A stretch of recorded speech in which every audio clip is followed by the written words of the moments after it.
segunda carta de Pedro, capítulo 1, versículo 5 al versículo 11, dice su palabra de esta manera.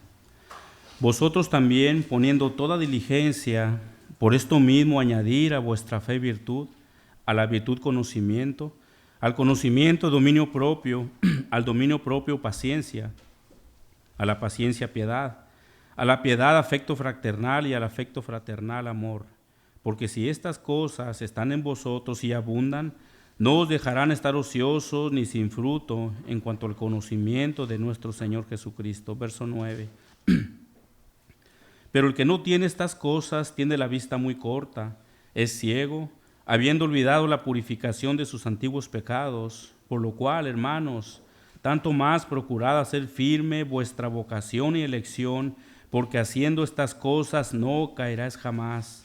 Porque de esta manera os será otorgada amplia y generosa entrada en el reino eterno de vuestro Señor Jesucristo.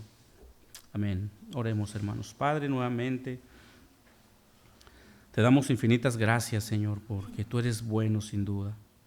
Oramos, Padre, para que tu palabra, Señor, pueda caer en buena tierra en esta mañana en nuestros corazones.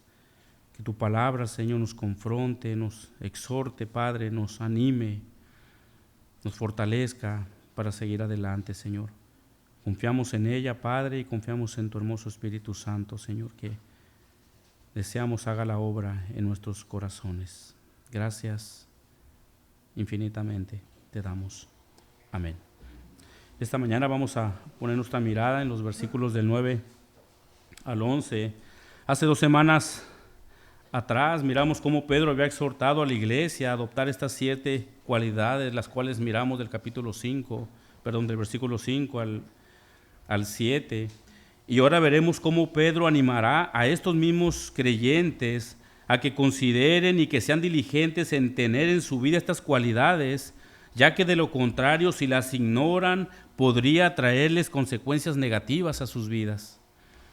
Así que por esta razón hoy veremos 3 advertencias para que como creyentes podamos evitar caer, así como aquellos creyentes que no son diligentes, pero también al mismo tiempo Pedro anima y seremos animados para permanecer estables en nuestro llamado como en nuestra elección, para que de esta forma podamos ser recibidos con amplia y generosamente entrada en el reino de nuestro Señor Jesucristo. Ponga sus ojos en el versículo 9, ahí la primera frase. Pero el que no tiene estas cosas tiene la vista muy corta y es ciego. Obviamente, como leímos, estas cosas se refieren a las cualidades descritas en el versículo 5 al 7, las cuales leímos hace un momento. Pero ahora Pedro, hermanos, hace un contraste de las personas que no tienen estas cosas. Esta pequeña palabra de pero es la que nos ayuda a identificar el contraste, el cual Pedro está tratando de decir aquí. Del versículo 5 al 7 está diciendo a sus lectores que ellos deberían de tener estas cualidades en sus vidas. Pero en el versículo 9 hace la gran diferencia y él dice de esta manera, porque si estas cosas, pero el que no tiene estas cosas, dice, tiene la vista muy corta y es ciego. Ahora, con esto en mente vamos a mirar 3 advertencias que el apóstol da a los creyentes que les puede traer una vida negativa y caer también en una decadencia espiritual. La primera de ellas es una vista corta, la segunda de ellas es una ceguera espiritual y por último es el olvido. Vamos a mirar la primera de ellas, una vista corta. La frase que dice tiene la vista corta en griego es miope, que significa cerrar los ojos o no ver de lejos. Creo que esta palabra la entendemos nosotros y creo principalmente los que usamos un poco más de lentes. Si queremos ver a lo cerca, miramos un poco mejor, pero si queremos ver a lo lejos, se nos complica un poco más. Obviamente Pedro no se está refiriendo a una miopía física, sino a una miopía espiritual. Y se refiere a aquellos creyentes que cierran sus ojos y no obedecen a lo que el Señor dice en su palabra. Estos creyentes se vuelven unos miopes espirituales que no ven más allá de lo que tienen enfrente. Los creyentes a los cuales Pedro escribe no debían de echar por la borda lo que él les acababa de decir en los versículos 5 al 7, hablando de las cualidades que ellos debían de tener. Pero también, hermanos, es una exhortación para nosotros, después de haber leído estas cualidades. Ahora te pregunto, en estas semanas, yo creo que como creyentes, hermanos, debemos de hacerlo diariamente, pero en específico en esta semana, cuando estudiamos estas palabras, ¿añadiste a tu fe estas cualidades? ¿Te esforzaste por añadir esas cualidades a tu fe? Por lo tanto, nosotros, hermanos, no debemos de echar por la borda, no debemos de desobedecer. Cuando nosotros hacemos esto, hermanos, no estamos obedeciendo al Señor. ¿Cuántos de nosotros hemos escuchado esta famosa frase? Se hacen de la vista gorda. ¿La hemos escuchado? O la hemos dicho incluso nosotros. Decimos, es que mira, se hace de la vista gorda. Y lo que se trata de decir es que miramos, pero no nos interesa, o que somos indiferentes a las cosas las cuales estamos viendo.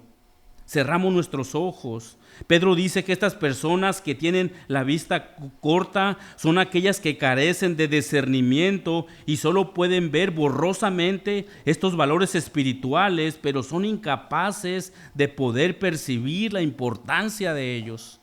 En otras palabras, conocemos las verdades bíblicas escritas en su palabra, las sabemos, pero en ocasiones no las ponemos por obra. ¿Por qué? Porque cerramos nuestros ojos a ellos. Nos hacemos de la vista gorda. No somos obedientes a lo que el Señor dice en su palabra. Cuando un creyente comienza con este síntoma de una miopía espiritual, hay un gran peligro en ello. Porque esta decadencia espiritual va a ir bajando, como vamos a ir mirando un poco más adelante. Quizás entre nosotros se encuentre alguien con miopía espiritual, que se está haciendo de la vista gorda y no está aplicando, añadir a su fe las cualidades que miramos en nuestro último sermón. Hermanos, no es suficiente el saber. Si no practicamos, si no obedecemos, si no actuamos, el conocimiento, hermano, no es suficiente. Como creyentes debemos ser hijos obedientes del Señor a lo que dice en la Escritura. Es la diferencia, hermano, que hace entre un cristiano y un no cristiano. Muchos profesan ser cristianos, pero sabes, la diferencia es que no obedecen. No practican lo que el Señor dice en la Escritura. La diferencia es la obediencia. La obediencia. No cerrar nuestros ojos. Y probablemente, como dijimos ahorita, quizás alguno de nosotros podamos ya tener esta vista corta. Y si es así, te animo a que te examines, porque puedes caer en una decadencia espiritual que puede traer consecuencias negativas para tu vida.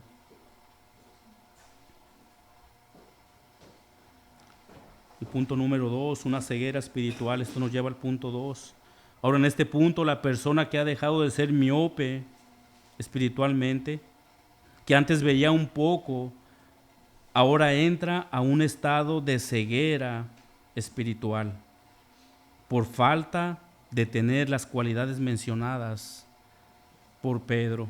Ahora ya no son miopes, ahora ya no ven borroso, ahora son ciegos y se vuelven indiferentes y fríos a la voluntad de Dios y a todo lo que leemos en su palabra. Quizás algunos de nosotros conocemos a alguien que en algún tiempo era muy activo en la iglesia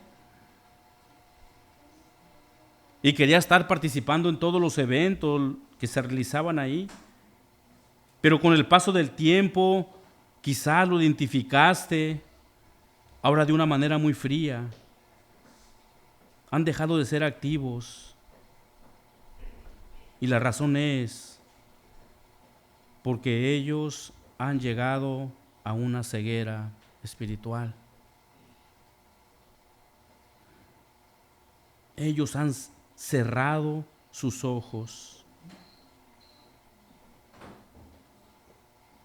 Yo no sé si te venga a la mente a alguien, o probablemente tú mismo, pero ves cómo va esta decadencia. Primero una miopía espiritual, se alcanza a ver borroso. Ahora Pedro dice que ahora es ciego. Y esta ceguera implica los creyentes no tienen un entendimiento correcto de Dios sobre su amor, su misericordia y sobre el perdón de pecados. Esta ignorancia implica una incapacidad para discernir entre el camino correcto.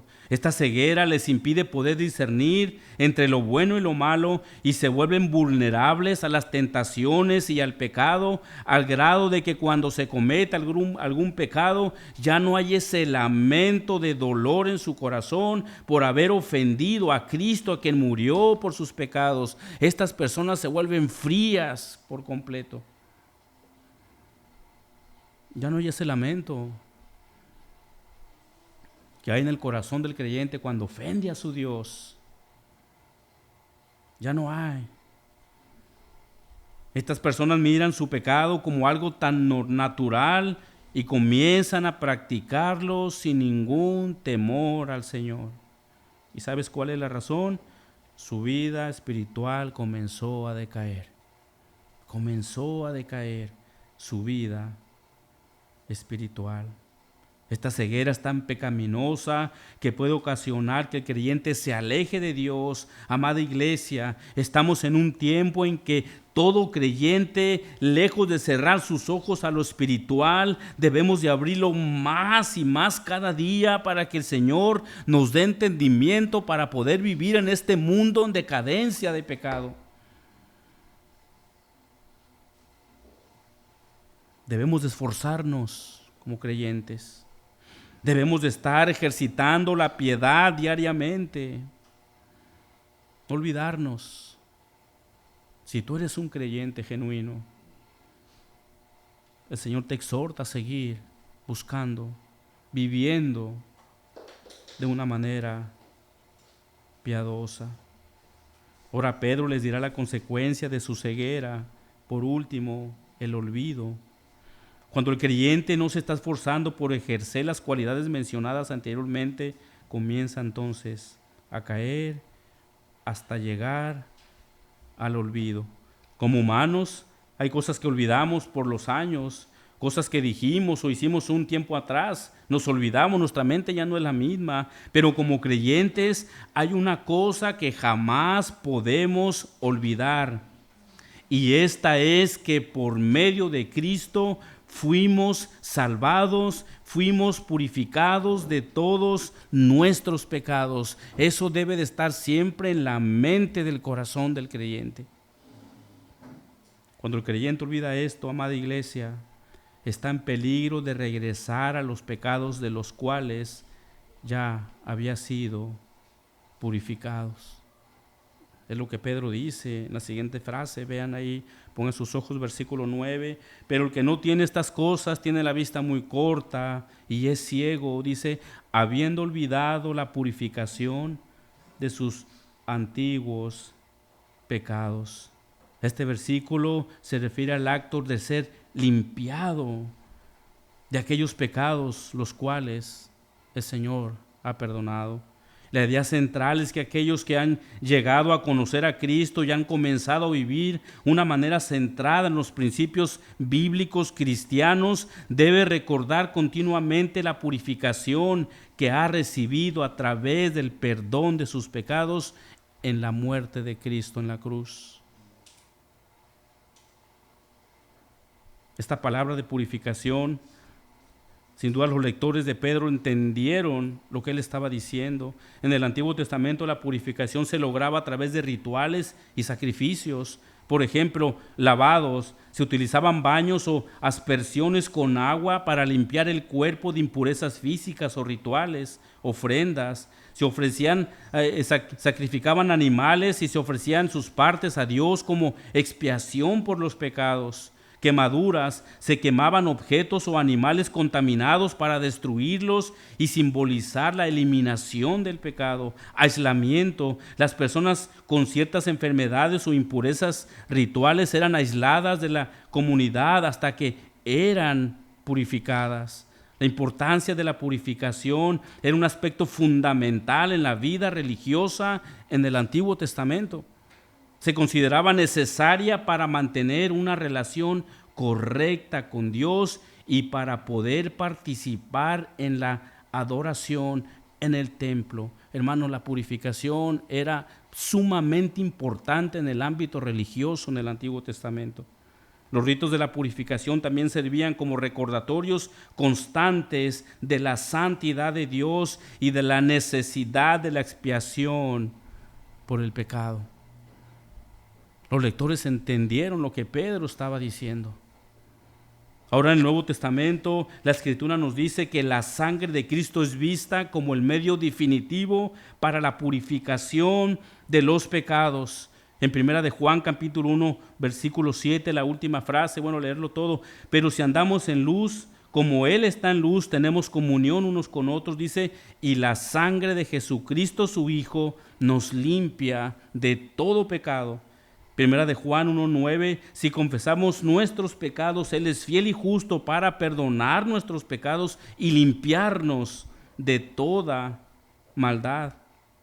En Hebreos capítulo 1, versículo 3, el cual siendo el resplandor de su gloria, la imagen misma de su sustancia y en quien sustenta todas las cosas con la palabra de su poder, miren lo que dice, habiendo efectuado la purificación de nuestros pecados por medio de sí mismo. Esto es lo que los lectores o algunos lectores de Pedro podían olvidar si entraban en esa decadencia espiritual por consecuencia de no añadir a su fe las virtudes y cualidades que están descritas en el capítulo, el versículo 5 al 7. Estas personas estarán comenzando su viaje a una decadencia espiritual en su vida. Primero, una vez más, mira de manera borrosa todas las verdades espirituales. Después, al no ser diligente en su vida diaria, se vuelve ciego. Y en este estado ya dejó de ver todo lo relacionado con Dios y por último, olvida. ¿Qué olvida?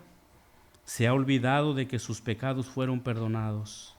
Se ha olvidado de que Cristo cargó en la cruz toda la ira de Dios para evitar que fuera al infierno. Se ha olvidado del único medio por el cual el hombre puede obtener salvación. El ser humano es tan pecador que olvida. Y la exhortación de Pedro para ellos es que no olviden. Acuérdense de lo que el Señor hizo en la cruz por ustedes. Con el término pasados, Pedro indica que alguien que vivió en el pecado ha sido convertido y que ahora en Cristo ya es una nueva criatura. El nuevo creyente ha sido perdonado de sus pecados pasados, ya no tiene que volver a ellos. Pero lamentablemente hay personas que olvidan. Quizás estas personas no lograron entender el significado de la purificación. Quizás poco a poco se fueron apartando gradualmente de su compromiso con Cristo y olvidarse de Él. Y quizás, amada iglesia, entre nosotros se encuentre alguno que tiene la vista corta sobre las verdades espirituales, o quizás hay alguno que está ciego espiritualmente, o quizás lamentablemente esté uno que se ha olvidado de lo que Cristo ha hecho por él en la cruz. Examina tu corazón, amado hermano. Examina tu corazón.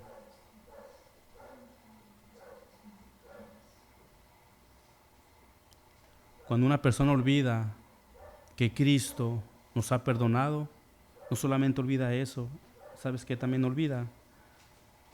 Olvida también que cuán grande pecador es Él. No solamente yo me olvido de que Cristo hizo eso por mí en la cruz, sino también olvido que qué gran pecador soy. Eso es el principio, amada iglesia, de una decadencia espiritual. Como iglesia, como hermanos en Cristo, te animo a que nos examinemos. Si estás siendo diligente en obedecer lo que el Señor dice en la Escritura. Si es así, eres diligente, te animo a seguir así. Y sigue así y no cruces tus brazos. Pero si no es así, te animo a que vayas al Señor y no dejes pasar más tiempo. Tu vida puede estar en un deslizadero espiritual, puede estar en un barranco muy alto espiritualmente hablando y te vas a lastimar, vas a sufrir. Si está fuera tu situación, ve al Señor en arrepentimiento. No esperes más, no esperes más. Si eres necio en vivir en pecados, vas a sufrir las consecuencias de ellos. Que no haya necedad en nuestros corazones. Ahora, después de haber mirado estas tres advertencias, las cuales pueden conducir al creyente a esta decadencia espiritual, Pedro anima a sus lectores a no permitir que llegara eso a sus vidas, sino por el contrario, debían de esforzarse por llevar su vida cristiana continuamente en un crecimiento progresivo. Pongan sus ojos en el versículo 10, dice Pedro, por lo cual, esta frase de por lo cual se refiere a lo dicho en los versículos del 3 hasta el 9. La exhortación de Pedro a sus hermanos fue que ellos debían de procurar, como lo miramos. Y esta misma palabra de procurar la miramos en el versículo 5, que dice, vosotros también poniendo toda diligencia, lo cual quiere decir, hagan todo lo posible por hacer un esfuerzo constante.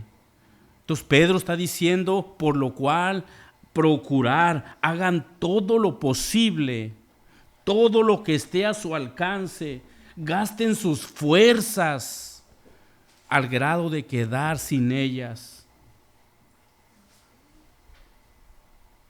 por ser obedientes a la palabra, por añadir esas virtudes a sus vidas, dice Pedro. Esto nos recuerda que nuestro llamado a seguir a Dios es algo que debemos tomarnos muy, pero muy en serio y trabajar diligentemente en ellos. Los cristianos debían de hacer todo su esfuerzo posible. ¿Por qué?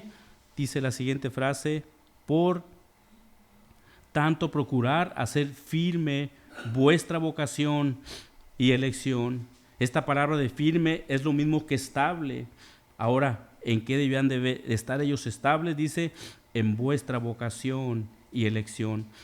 Pedro escribe sobre dos actos redentores de Dios. El primero, en orden cronológico, sería la elección, después el llamado. Entendemos que nuestra elección fue antes de que el mundo fuera creado y nuestro llamado tiene lugar cuando nos convertimos. Pedro escribe primero sobre la vocación, que es el llamado, y después sobre la elección, y el motivo por el cual lo hace es conforme a la expectativa humana. Miren, hermanos, primero entendemos que Dios nos llamó a la salvación y después nos damos cuenta que fuimos escogidos desde antes de la creación de todas las cosas. No podíamos nosotros entender nuestra elección sin antes ser llamados a la salvación. Cuando ya somos llamados, entonces hoy entendemos y decimos, es que Dios me escogió desde antes de la fundación del mundo.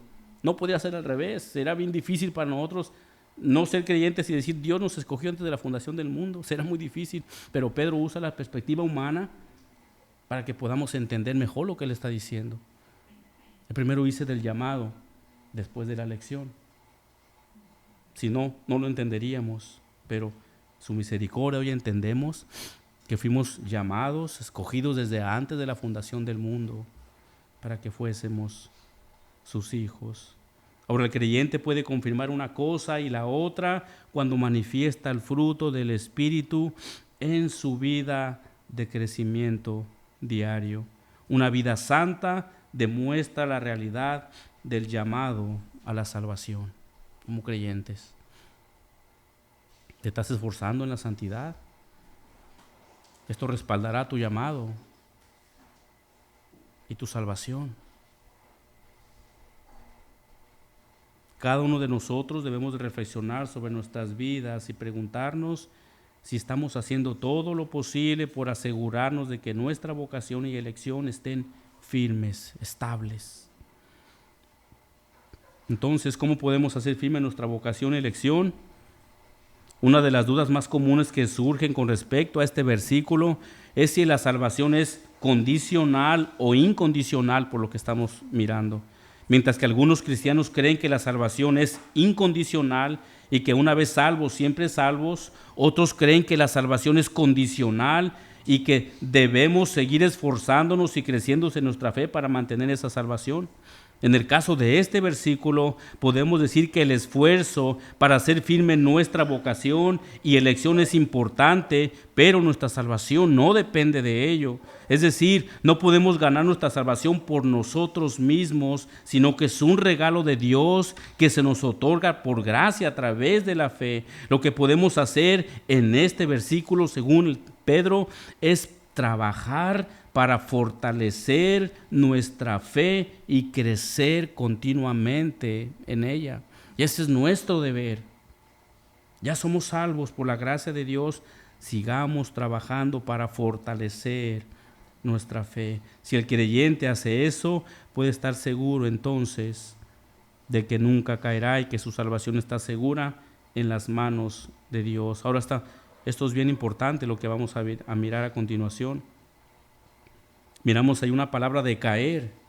Dice Pedro, porque haciendo estas cosas no caeréis jamás.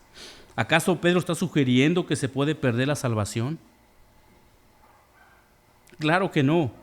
Pedro no está poniendo en tela de juicio la salvación. Miremos esta palabra de caer en su idioma original. Quiere decir tropezar o equivocarse o cometer una falta. Podemos entonces parafrasear esta parte del versículo de esta manera: porque haciendo estas cosas no tropezarás jamás. Y hace una referencia a la caída, pero en el pecado, en la sociedad y sin fruto. Si el creyente no es diligente en esforzarse, en buscar la santidad, puede caer en pecado y sus consecuencias, las cuales son muy dolorosas, si no se cuida. Tú como creyente no quieres sufrir a causa del pecado, es mejor sufrir a causa de Cristo, no por el pecado. Dice un comentarista, y cito, no tropezamos cuando ponemos atención donde pisamos. Tropezamos cuando nos preocupamos de otras cosas y no ponemos atención hacia dónde estamos yendo. Fin de la cita. El creyente con una vista corta tropezará en el pecado, y si no ejerce estas cualidades descritas en estos versículos 5 al 7, dentro de muy poco tiempo estará en un estado de decadencia espiritual y sufrirá sus consecuencias.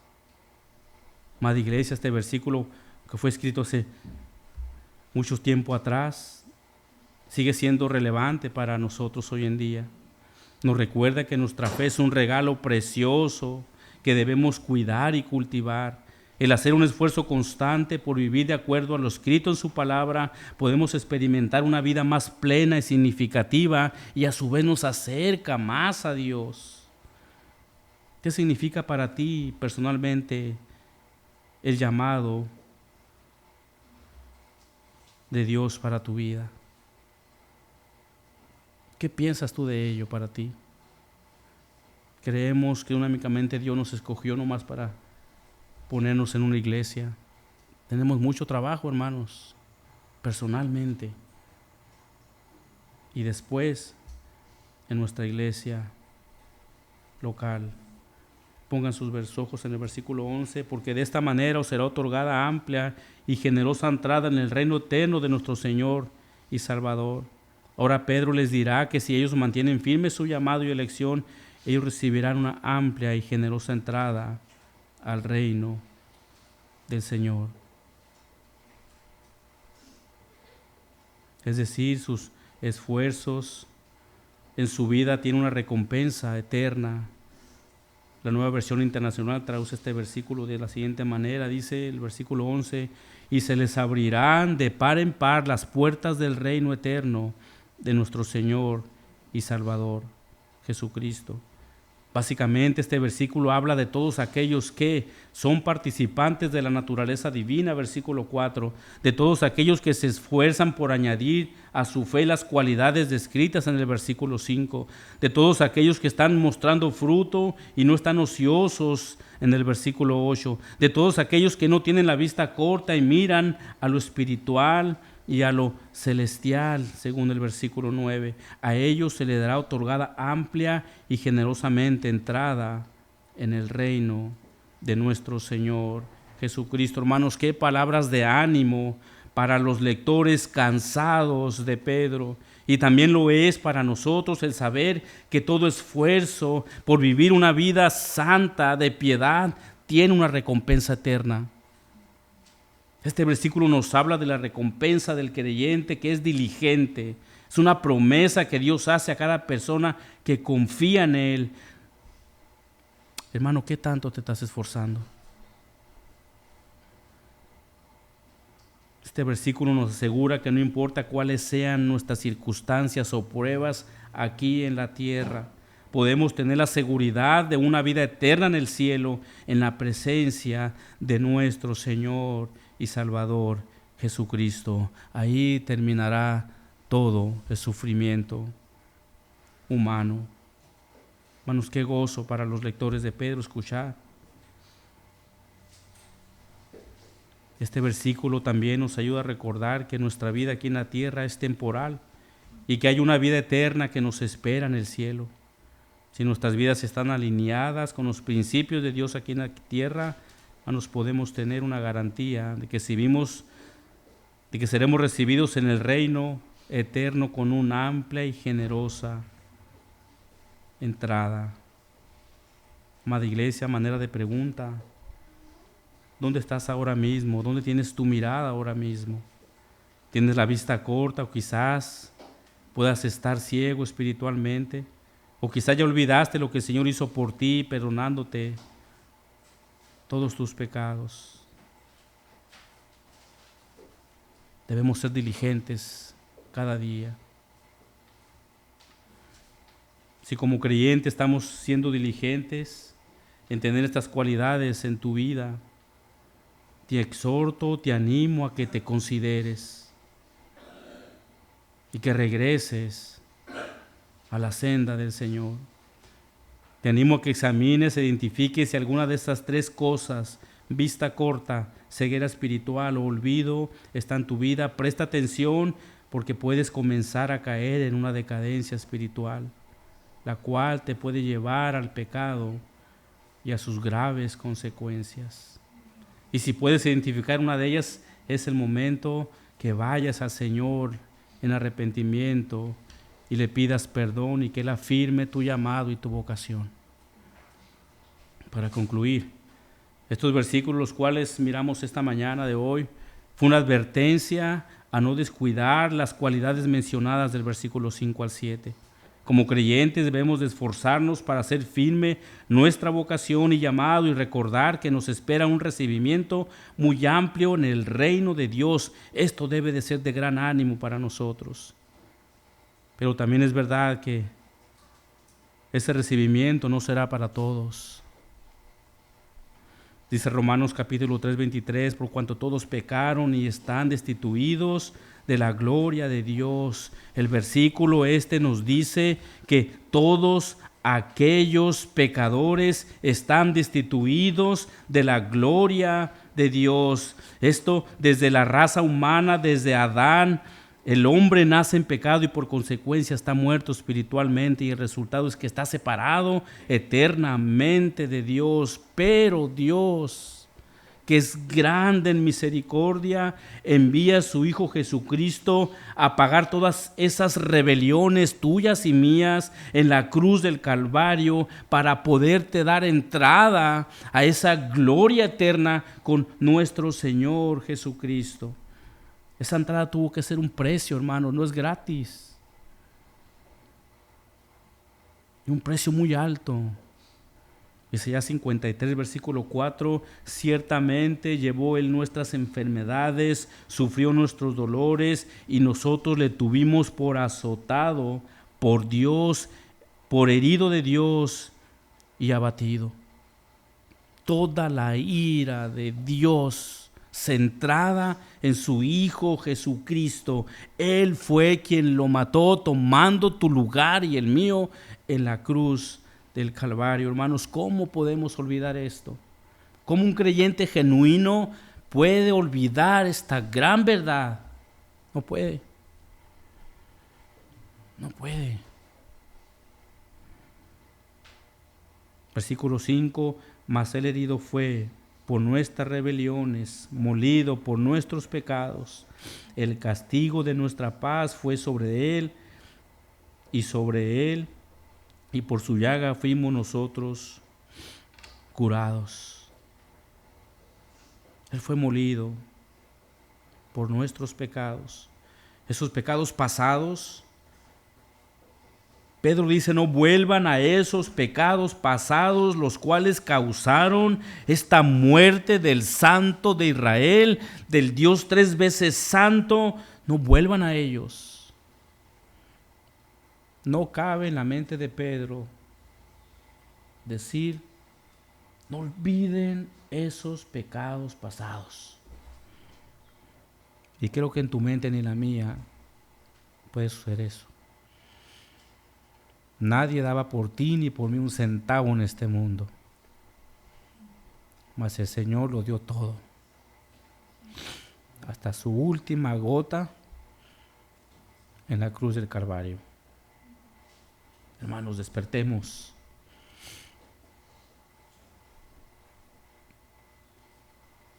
No cerremos nuestros ojos ante esto. Cristo vino a morir por pecadores como tú y como yo. Romanos 5:8, más Dios muestra su amor para con nosotros en que, siendo aún pecadores, Cristo murió por nosotros. No olvides, no regreses a tus pecados pasados. No pisotees la sangre de Cristo. Amigo que estás aquí, tienes que saber que la única entrada en el reino de Dios es amplia y generosamente solo para aquellos que han depositado su fe y su confianza en el único Dios que puede darles la entrada a ese lugar eterno. ¿Y sabes qué te demanda el Evangelio? Únicamente 2 cosas: arrepentimiento y fe. La obediencia es el fruto. Arrepentimiento y fe. ¿Quieres que el Señor te reciba en ese reino eterno?